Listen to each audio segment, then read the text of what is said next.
What is up, guys? Megasonic here with another Dragon Ball Super episode review. Woo!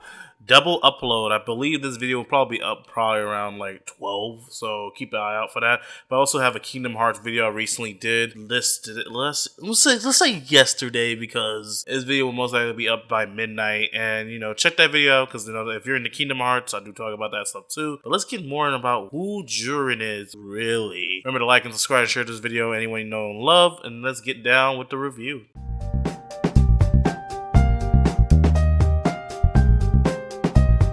So I like to start off with the first pinnacle moment, and that has to be Jiren powering up and beating the shit out of Universe 7. Oh my god, just jump off right now. Just don't fight him. Jiren is going toe-to-toe with everybody. Right now, from 17 to Goku and Vegeta, they're getting smacked, and it's just like, seeing Jiren's power, it's just, we've seen it dozens of times before, and it still amazes me how strong this dude is, because they try everything. They try to coordinate attack. Like, 17 gets the jump on him at one point, shoots a blast, and like, it scorches his back, it tears a little bit of his back, some physical damage for once, and that probably was like 17's strongest technique, and like everyone's like, whoa, damn, 17, good job, and 17's like, yeah, I'm tired. But like, just see how strong Jiren is compared to everyone else really points out what kind of person he is, because strength matters to him the most, which we'll get into next on our next pinnacle moment, which has to be Jiren's origin. Now, this is what I really want to rush in to talk to about, because it tells you who he is, but doesn't give too much about what he wants from his wish. So the one thing about Jiren is that he believes strength is everything. He thinks strength is what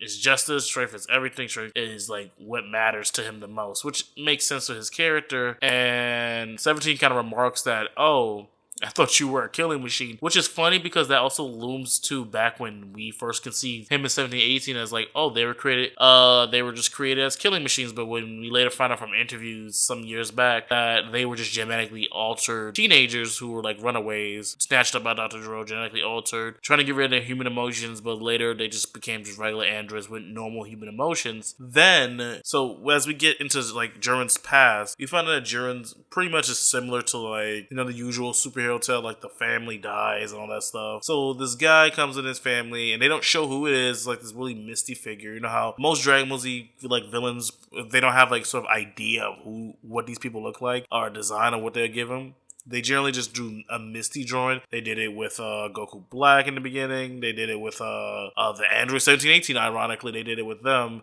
They did with a lot of villains. If you go back, a lot of villains' characters were designed to pretty much show like what they look like without a design. It's just the concept of them. So I don't think we're ever going to see this villain again. We probably will when the series continues yet again. I don't know how strong he is because he took out Jiren's master, but I don't know is he stronger than Jiren still? Does Belmont know who he is? Like, whatever. Let's not get too much into that. I think it's just supposed to be something that's supposed to show Jiren's character, not to be looked into deeply. So let's go into like his origin story. His family was killed.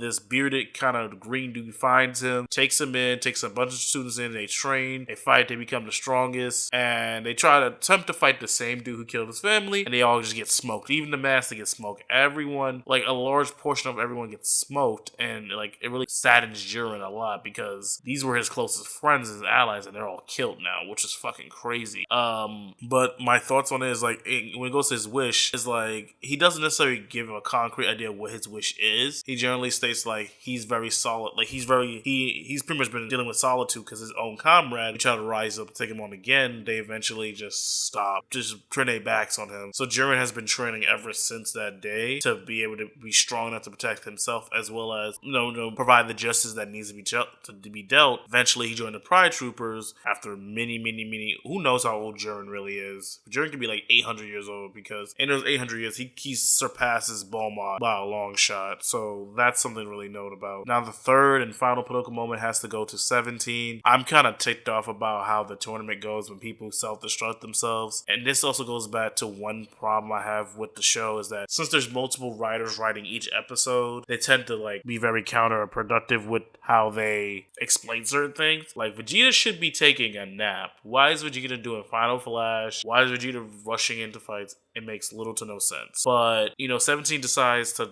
block the attacks, and he goes toe-to-toe with Jiren. Jiren's obviously way stronger than him, and then like he decides to catch the blast and protect everyone but Frieza. If you really watch that scene again, he doesn't protect Frieza. Actually protects everyone but Frieza, which is funny. And he like takes a complete like super blast to the face, which really like shocks me. And then 17 decides to do self-destruct, which really pisses me off because it was like, really, why? Just why kill 17? Why? But you know, they have to make some big peril, and obviously that didn't count because it's considered self-destruct, even though that's they said the assumption was, but whatever. Now that's my review of the episode. I know it's short, but generally nothing really big happened in this episode besides the origin of Jiren, but other than that, there's 17's death and Jiren were pretty much the two big moments. The rest was just endless fighting and padding.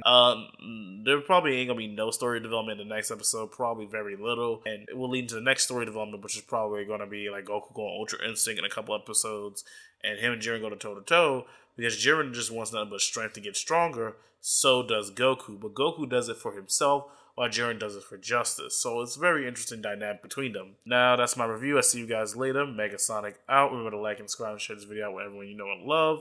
I see you guys later.